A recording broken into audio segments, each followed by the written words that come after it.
Hey guys, thank you for joining me again here today as we read through the Psalms. Today is Psalm 11, and so I'll start in verse 1.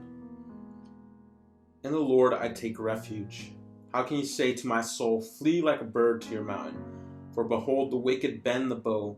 They have fitted their arrow to the string to shoot in the dark at the upright in the heart. If the foundations are destroyed, what can the righteous do? The Lord is in his holy temple. The Lord's throne is in heaven. His eyes see. His eyelids test the children of man. The Lord tests the righteous, but his soul hates the wicked, and the one who loves violence.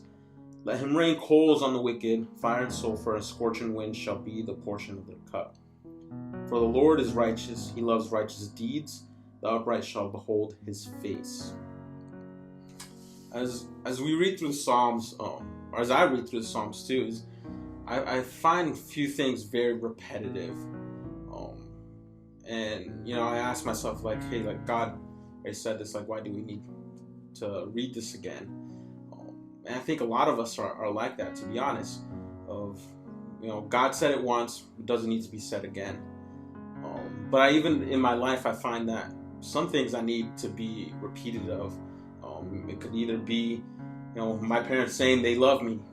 They could say the same thing. Or he said it once, we don't need to say it again. But if we're going to be honest, we love hearing that our parents loves us. Or, you could say I love you to somebody that you really care about. And it's not just a one thing. You keep saying it to reassure them of that you love them. Right? And it's the same thing here in verse 1. In the Lord I take refuge. David is repeating that. And it's just to remind us of really who we can take refuge, who we can hide in. And it's in the Lord. And I think it's really interesting in verse 4. The Lord is in his holy temple. The Lord's throne is in heaven. It's almost as if like God is somewhere up in the heaven, up in the skies, just somewhere really far away. But then we get the reassurance, literally just the next line. His eyes see, his eyelids test the children of man. We can see that God does see. God sees us in suffering. God sees us in prosperity, and he rejoices in that with us. But most we see it in the Son of Jesus Christ. The refuge or the fortress itself came to us, right, to show us the love of God. And so, by reading this over and over again, maybe write a note, a post-it note, put it somewhere where you would see it everywhere. The Lord is my refuge. Right? And so just remind yourself of that every day. I know I need to as well. And just have rest in that.